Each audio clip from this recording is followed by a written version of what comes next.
सभा को संबोधित करने के लिए प्रदेश के माननीय राज्यपाल महोदय का बहुत बहुत आभार। अब मैं इस कार्यक्रम के मुख्य अतिथि माननीय राष्ट्रपति श्री रामनाथ कोविंद जी से उद्घाटन संबोधन तथा सदन में विमर्श की संसदीय प्रणाली मूल है विषय पर व्याख्यान प्रस्तुत करने के लिए विनम्र आग्रह करती हूँ।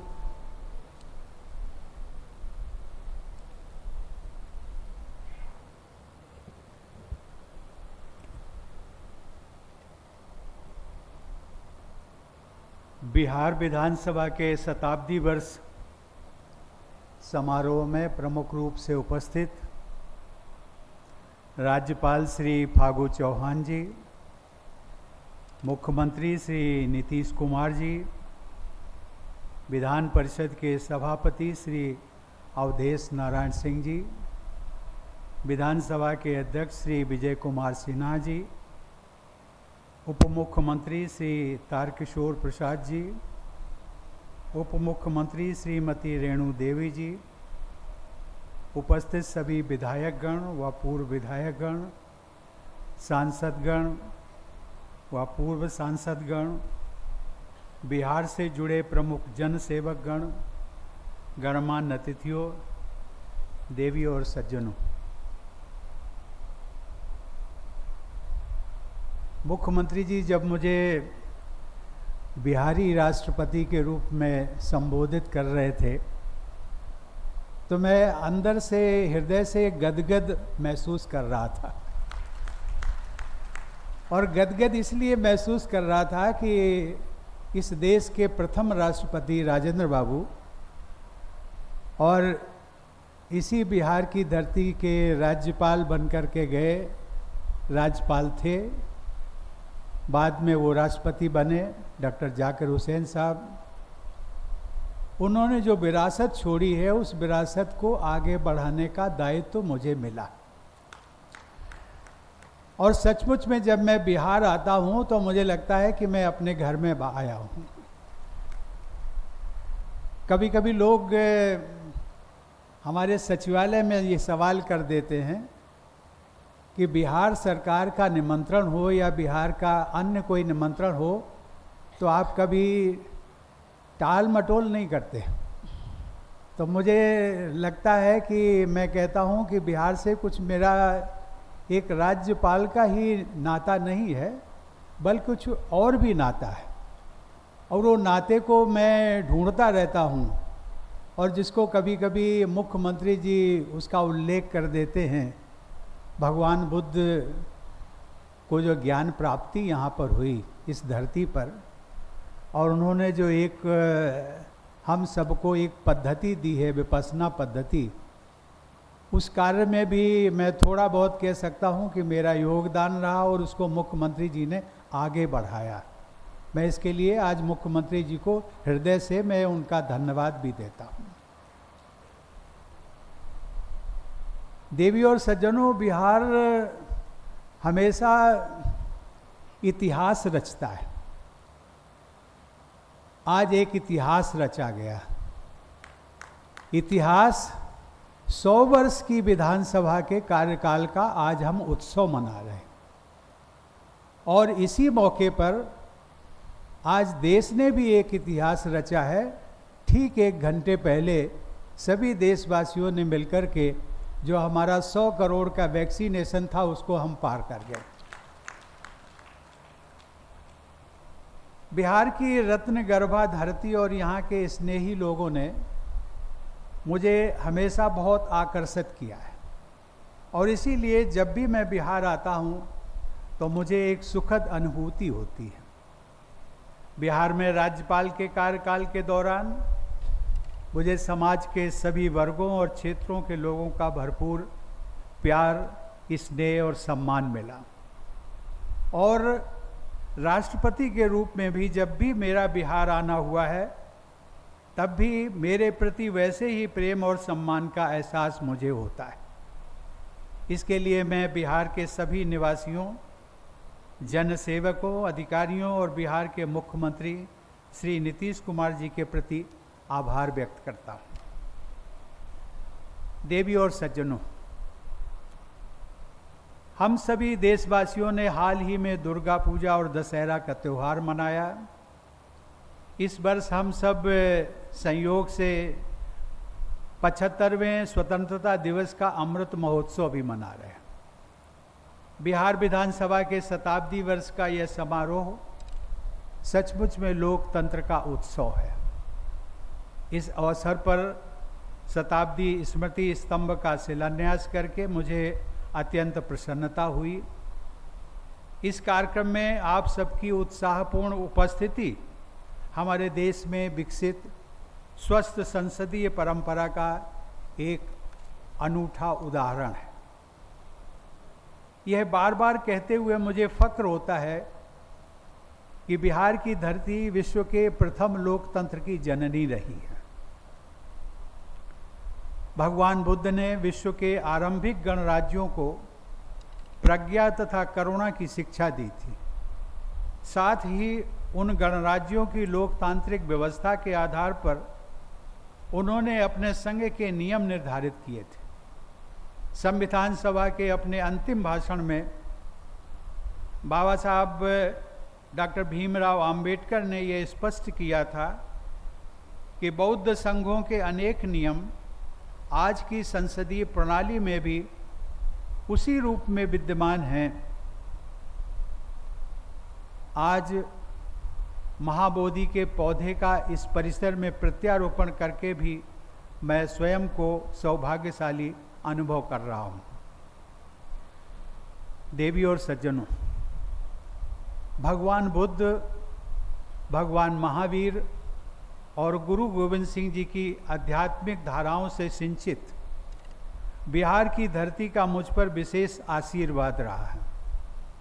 यहाँ राज्यपाल के रूप में जनसेवा का मुझे अवसर मिला और उसी कार्यकाल के दौरान राष्ट्रपति पद हेतु निर्वाचित होकर उस पद की संवैधानिक जिम्मेदारियों के निर्वहन का अवसर भी प्राप्त हुआ।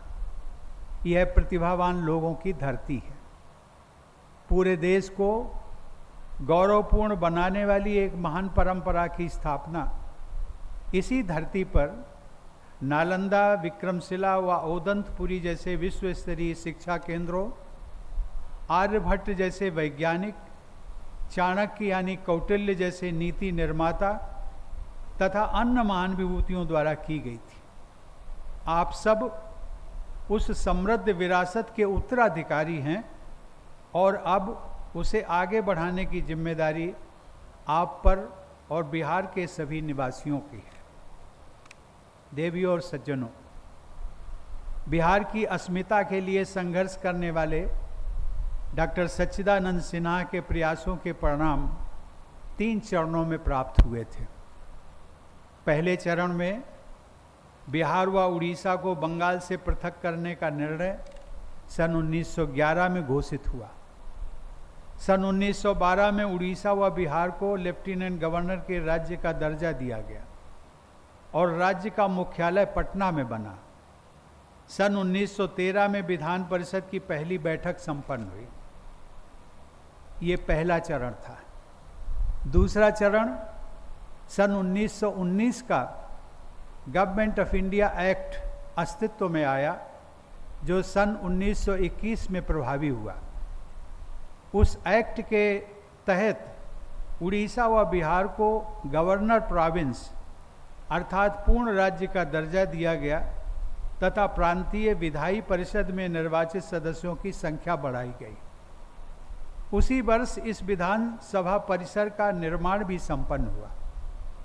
मतदान द्वारा चुने गए जनप्रतिनिधियों की अधिक संख्या से युक्त तथा उत्तरदायी सरकार की आरंभिक रूपरेखा वाली पहली विधानसभा परिषद की बैठक 7 फरवरी 1921 को आयोजित हुई थी। 2 चरण, अब तीसरा चरण। तीसरे चरण में सन 1935 का गवर्नमेंट ऑफ इंडिया एक्ट पारित हुआ। इस एक्ट के तहत बिहार एक अलग राज्य के रूप में स्थापित हुआ। 2 सदनों से युक्त विधायिका का गठन किया गया और अंततः डॉक्टर सच्चिदानंद सिन्हा का सपना पूरा हुआ। देवी और सज्जनों, सन 1935 के एक्ट के तहत स्वाधीनता के पहले 2 बार चुनाव हुए। उन दोनों चुनावों के बाद श्री बाबू बिहार के प्रधानमंत्री बने। स्वाधीनता के पहले और बाद के दशकों के दौरान श्री बाबू और अनुग्रह बाबू ने बिहार की राजनीति को परिभाषित किया। जब भारत की संविधान सभा द्वारा हमारे आधुनिक लोकतंत्र का नया अध्याय रचा जा रहा था, तब एक बार फिर बिहार की विभूतियों ने महत्वपूर्ण भूमिका निभाई। संविधान सभा के वरिष्ठतम सदस्य डॉक्टर सच्चिदानंद सिन्हा प्रथम अध्यक्ष के रूप में मनोनीत हुए। 11 दिसंबर 1946 के ऐतिहासिक दिन देश रत्न डॉक्टर राजेंद्र प्रसाद संविधान सभा के स्थायी अध्यक्ष चुने गए। इस पर अपनी विद्वतापूर्ण टिप्पणी करते हुए डॉक्टर सर्वपल्ली राधाकृष्णन ने संविधान सभा के अपने वक्तव्य में कहा था कि यह मात्र संयोग नहीं है कि हमारे अंतरिम अध्यक्ष डॉक्टर सच्चिदानंद सिन्हा और हमारे स्थायी अध्यक्ष डॉक्टर राजेंद्र प्रसाद दोनों ही बिहार से आते हैं। वे दोनों ही बिहार की भावना, मधुरता यानी मृदुता से ओतप्रोत हैं और ये मृदुता ही भारत की मूल भावना है। बिहार के लोगों की मधुरता को रेखांकित करते हुए डॉक्टर राधाकृष्णन ने महाभारत के एक श्लोक का उल्लेख किया था, जिसे मैं आप सबके साथ आज साझा करना चाहूँगा। उस श्लोक में कहा गया है, मृदुना दारुणम हंति मृदुना हंति अदारुणम न साध्यम मृदुना किंचिता तस्मात् तीक्ष्ण तरम मृदु। अर्थात मधुर स्वभाव से कठिन स्थितियों पर विजय पाई जा सकती है। मधुर स्वभाव से सामान्य स्थितियों को बस में किया जा सकता है। मधुर स्वभाव के द्वारा कुछ भी असाध्य नहीं है, अतः मधुर स्वभाव ही सबसे प्रभावी अस्त्र होता है। देवियों और सज्जनों, संविधान सभा में डॉक्टर सच्चिदानंद सिन्हा व डॉक्टर राजेंद्र प्रसाद के अलावा श्री अनुग्रह नारायण सिन्हा, श्री कृष्ण सिन्हा, दरभंगा के महाराजा कामेश्वर सिंह, श्री जगत नारायण लाल, श्री श्यामनंदन सहाय, श्री सत्यनारायण सिन्हा, श्री जयपाल सिंह, बाबू जगजीवन राम, श्री राम नारायण सिंह और श्री ब्रजेश्वर प्रसाद जैसी बिहार की अनेक विभूतियों ने अपना बहुमूल्य योगदान दिया। सामाजिक, आर्थिक न्याय, स्वतंत्रता, समता और सौहार्द की आधारशिला पर निर्मित हमारा लोकतंत्र प्राचीन बिहार के लोकतांत्रिक मूल्यों को आधुनिक कलेवर में समेटे हुए पुष्पित व पल्लवित हो रहा है। इसका श्रेय बिहार की जनता और आप सभी निर्वाचित जनप्रतिनिधियों को जाता है। इसी प्रकार बिहार की वर्तमान विधायिका के दोनों सदनों को सुचारू रूप से संचालित करने का श्रेय विधान परिषद के सभापति श्री अवधेश नारायण सिंह जी तथा विधानसभा के अध्यक्ष श्री विजय कुमार सिन्हा जी को भी जाता है। देवियों और सज्जनों, आज से लगभग 2400 वर्ष पूर्व एक गरीब महिला जिसका नाम मोरा था, उसके पुत्र चंद्रगुप्त मौर्य को मगध का सम्राट बनाने से लेकर 1970 के दशक में ईमानदारी और उज्जवल चरित्र के प्रतीक जननायक कर्पूरी ठाकुर को मुख्यमंत्री बनाने तक इस धरती ने समता मूलक परंपरा स्थापित की है। बिहार में सामाजिक और आर्थिक बदलाव के लिए प्रयास और योगदान हेतु राज्य के सभी पूर्ववर्ती मुख्यमंत्री भी प्रशंसा के पात्र हैं। हमारे स्वाधीन गणतंत्र की स्थापना के लगभग 25 वर्ष बाद जब भारत के लोकतांत्रिक मूल्यों पर कुठाराघात हुआ, तब बिहार के ही लोकनायक जयप्रकाश नारायण जी ने लोकतंत्र के हित में देशव्यापी संघर्ष को असाधारण नेतृत्व प्रदान किया था। राज्यपाल के रूप में बिहार मंडल के दोनों सदनों के समवेत अधिवेशन को मुझे 3 बार संबोधित करने का सुयोग प्राप्त हुआ था। बिहार में सुशासन तथा न्याय के साथ विकास की दिशा में जन कल्याण एवं समग्र विकास के कार्यक्रमों को आगे बढ़ाया गया है। यह तथ्य सराहनीय है कि विगत 4 वर्षों में बिहार के स्टेट जीडीपी में प्रभावशाली वृद्धि हुई है। देवियों और सज्जनों, बिहार में जन सेवा की समता मूलक परंपरा को आगे बढ़ाते हुए श्री नीतीश कुमार जी ने स्वाधीनता के बाद सबसे लंबे समय तक मुख्यमंत्री पद के निर्वहन का कीर्तिमान स्थापित किया है।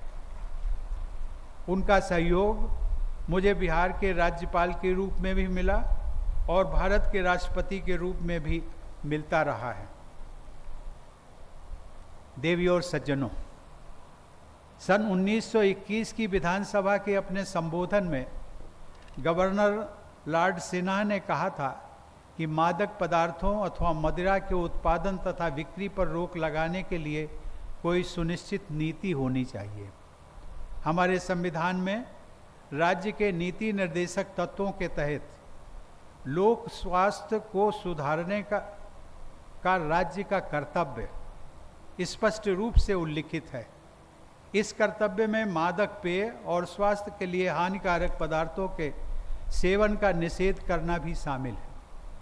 गांधी जी के सिद्धांतों पर आधारित इस संवैधानिक अनुच्छेद को बिहार विधानसभा द्वारा कानून का दर्जा देकर लोक स्वास्थ्य तथा समाज, विशेषकर कमजोर वर्ग की महिलाओं के हित में एक बहुत कल्याणकारी अधिनियम बनाया गया। उस अधिनियम को कानून का दर्जा प्रदान करने का अवसर मुझे भी मिला था।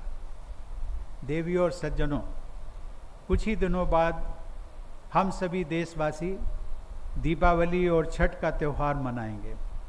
छठ पूजा अब एक ग्लोबल फेस्टिवल बन चुका है।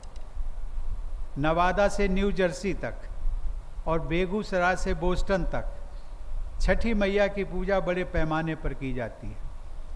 यह इस बात का प्रमाण है कि बिहार की संस्कृति से जुड़े उद्यमी लोगों ने विश्व स्तर पर अपना स्थान बनाया है।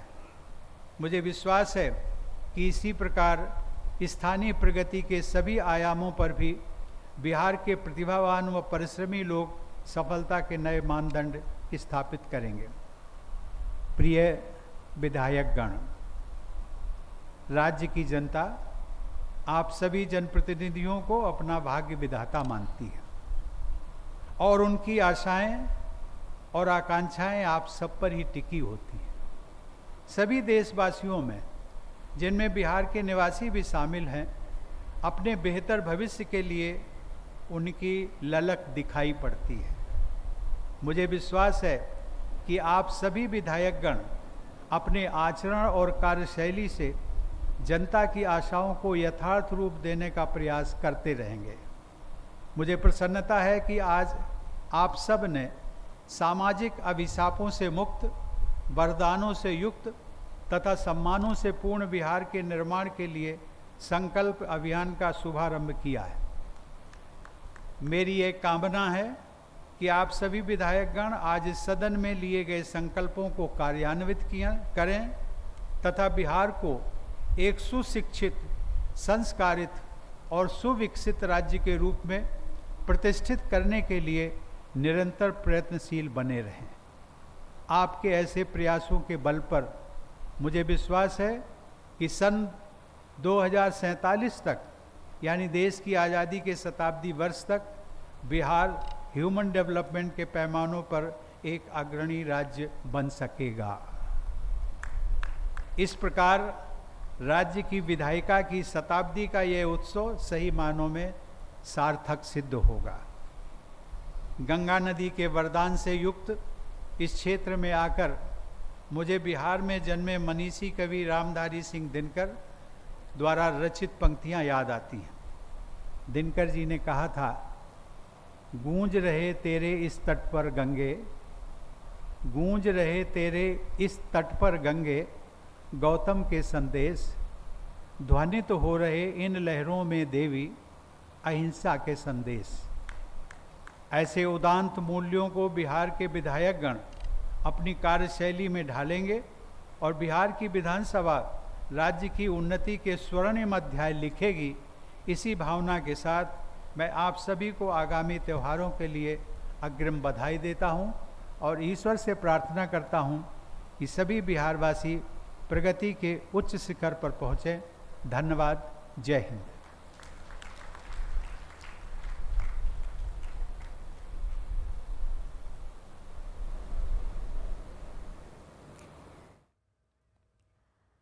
तो अभी आप राष्ट्रपति